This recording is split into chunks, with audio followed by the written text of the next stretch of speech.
হাদিস শরীফ থেকে শোনাচ্ছি, আম্মা জান আয়েশা রাদিয়াল্লাহু তাআলা আনহা থেকে বর্ণিত, সরকারে দু আলম নবী বলেন, সরকারে দু আলম নবীকে বলেন, হাবিব, আপনি কি কিয়ামতের ময়দানে আপনার বিবিকেও ভুলে যাবেন?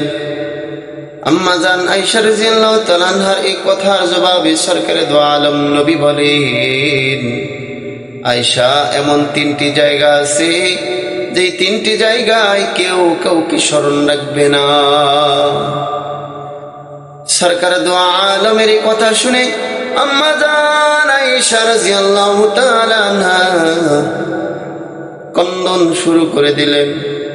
আল্লাহ রাসূল সাল্লাল্লাহু আলাইহি সাল্লাম সরকার দু আলম নবী সাল্লাল্লাহু আলাইহি ওয়াসাল্লামকে সান্ত্বনা দিয়া বলে, আয়েশা, এই তিন জায়গা এমন এক ভয়ঙ্কর জায়গা যেই জায়গায় কেউ কাউরে স্মরণ রাখবে না। এক নাম্বার, যখন আমল নামা দেওয়া হবে, ঘোষণা করা হবে সবাই যার যার আমল নামা গ্রহণ করো, তখন মানুষ টেনশনে থাকবে, আমল নামা ডান হাতে পাবো না বাম হাতে পাবো। তখন কেউ কারো খেয়াল রাখবে না, কেউ কারো খবর রাখবে না।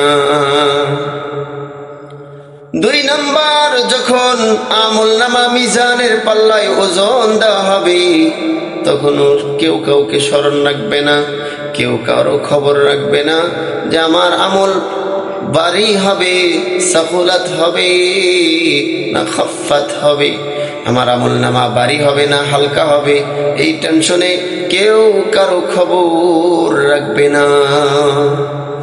তিন নাম্বার হচ্ছে, যখন পুলসিরাতের পুল পার হয়ে জান্নাতের পুলসিরাতের পুল পার হওয়ার জন্য বলা হবে, তখন কেউ কাউকে স্মরণ করবে না, কেউ কারো খবর রাখবে না। সেজন্য এই তিন বিষয় সাকসেস যদি হতে পারে, তাহলে সে মঞ্জিলে মাকসাদ জান্নাতে পৌঁছতে পারবে। সেজন্য আমাদের এই তিন বিষয়কে সামনে রেখে আমাদের জিন্দেগির অবস্থান পরিবর্তন করা দরকার। আমাদের ঈমান কে পরিবর্তন করা দরকার, বেদাত মুক্ত আমল করা দরকার। আমাদের ঈমানের মধ্যে বেজাল আছে, সেই বেজাল আমাদের অন্তর থেকে দূরে সরায়া দেওয়া। প্রচলিত যে সমস্ত ভুল আছে, সেই ভুলগুলো আমাদেরকে সংশোধন করে নেওয়া। সেজন্য সরকার দু আলম নবী সাল্লাল্লাহু আলাইহি ওয়াসাল্লাম আমাদেরকে বলেছেন, কুল্লু বিদআতিন দালালা, প্রত্যেক বেদাত গুমরাহি বা পথভ্রষ্টতা। আমাদের সমাজে বেদাত করনেওয়ালার সংখ্যা বড় বেশি। আমাদের সমাজে সহি তরিকায় রাসূলের তরিকায় আমল করনেওয়ালার সংখ্যা বড় কম। আমলের পদ্ধতি যারা বলে দেয় তাদের দুশমনও বেশি, আর বেদাত করনেওয়ালাদের দুশমনও কম। কারণ তারা এত বেশি বেদাত করে, তাদের কাছে হক জিনিস পৌঁছাইলে তারা সেটাকে মানতে চায় না। আমাদের বাপদাদারা করে আসছে, আমরা কেন করব না? আপনার বাপদাদারা করে আসছে, এটা তো হিন্দু, এটা তো মূর্তি পূজকদের অভ্যাস, এটা তো ইহুদি খ্রিস্টানদের অভ্যাস। আপনি মুসলমান হয়ে কিভাবে বাপদাদার দোহাই দিয়ে ইসলামের ভিতরেও থাকবেন, নিজেকে মুসলিম পরিচয় দিবেন, নিজেকে ঈমানদার পরিচয় দিবেন?